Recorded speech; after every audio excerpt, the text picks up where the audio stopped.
I spent a lot of time mulling over and praying about and listening to see what God has to say to us in the text in this week's gospel. And I guess this text kind of speaks for itself. Jesus is visibly upset. He engages with the money changers and others in the temple in a very physical way. Jesus makes a whip, drives out animals, sends the people packing. Over the past 12 months or so, we've engaged in church in different ways. We've worshiped on Zoom a time or two. We've worshiped on YouTube. We've devoted ourselves to God in the quiet of our living rooms. We've worshiped socially distanced, masked, without singing. The list goes on. We have been anything but business as usual since last March. We've been forced to widen, to stretch, to mend and mold, expand our understanding of what it means to be church now. I wonder how God will use what we've learned. Maybe this is a hidden invitation to reimagine and grow into God's people equipped for ministry in the 21st century. This morning's gospel begs and provokes similar themes. The often gentle Jesus has a very visceral reaction to what is happening in the temple. He reacts with his body by creating for himself a whip to force out the animals. Jesus uses his body to dump over tables, and Jesus uses his voice to tell the money changers to stop making his Father's house a marketplace. Maybe we wind up having a visceral, a gut reaction to what Jesus is saying, to hearing those words as well. When Jesus' stunned audience asks for a sign to understand his violent actions, Jesus doesn't fret or miss a beat. Destroy this temple, he provokes them, and in 3 days I will raise it up. What's he playing at? What's Jesus getting at? Jesus doesn't need our temples. Jesus doesn't need our churches. Jesus doesn't need our ways of doing things. Jesus doesn't need our worldly systems. Jesus doesn't need any of it.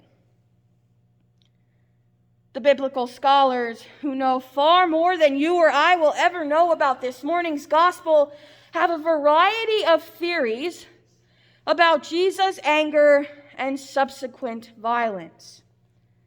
Some argue what Jesus calls out in his cleansing of the temple is not Judaism or its various forms of worship, but a system of exploitation in taxes and tithes that keep some people out and block some people from God.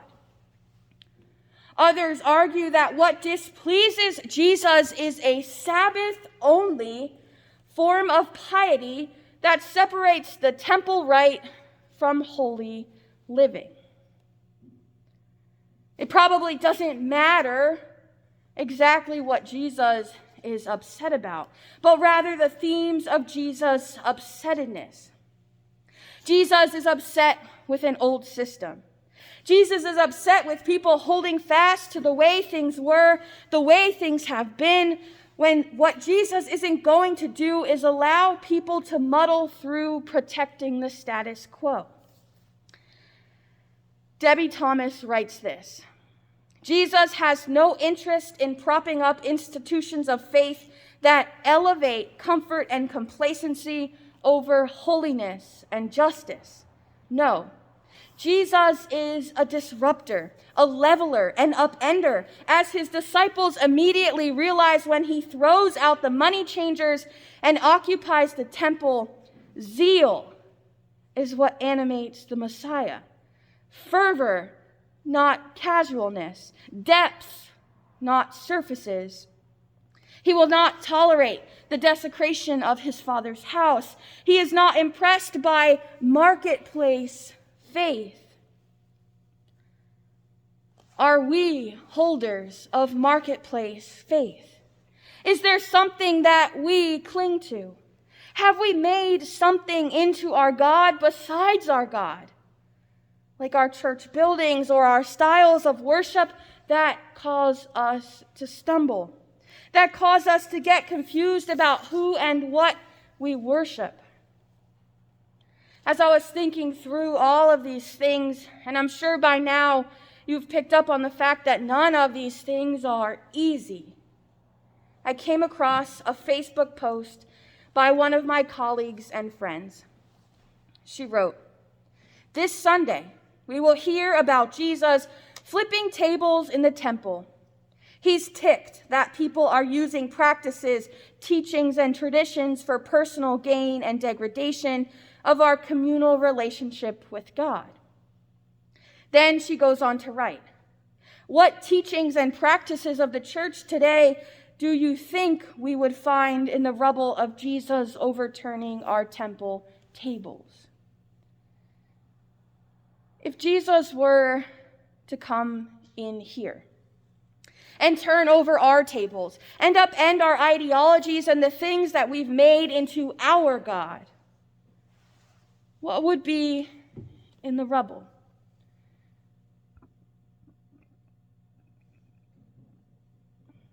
What would be left? I'm not going to answer either of those questions for you, for us, because you already know the answers, and if you don't, I strongly encourage you to mull those things over for the remainder of Lent. How do we move from being marketplace Christians to the post-temple destruction Christians God calls us to be? Where has our faith become so routine, so immaterial, so disembodied? What has caused us to stop asking ourselves hard questions about our faith and how we live our lives, not just in the temple or the marketplace on Sundays, but throughout the week? How do we regain that bodily experience? How do we engage our bodies in the act of faithful living every single day? What is stopping us from entering the uncharted, risky territory of Christ's body, the church? What is making us hole ourselves up in our comfortable spaces? Why can't we bring ourselves to look at the rubble, the mess that's on the floor in front of us in the aftermath of Jesus' table turning, coin flinging, whip cracking, cleansing? Not just us, but the whole of Christianity.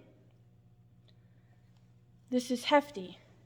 And we're asking ourselves to wonder about some of the harder things in our faith and life, but in that difficult place, our God shows up.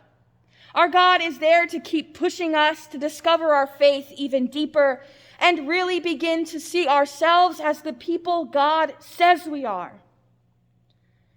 We have this treasure in jars of clay to show that the surpassing power belongs to God and not to us.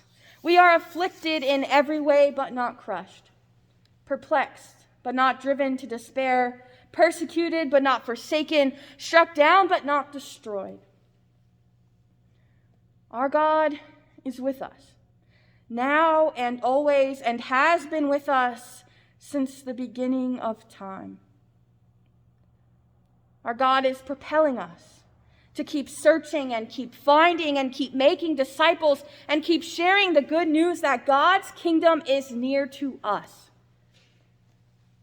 So, people of God at St. John's, keep asking yourselves the hard questions and wondering about what rubble is on the floor in front of us after Jesus turns over our tables, and what's left over.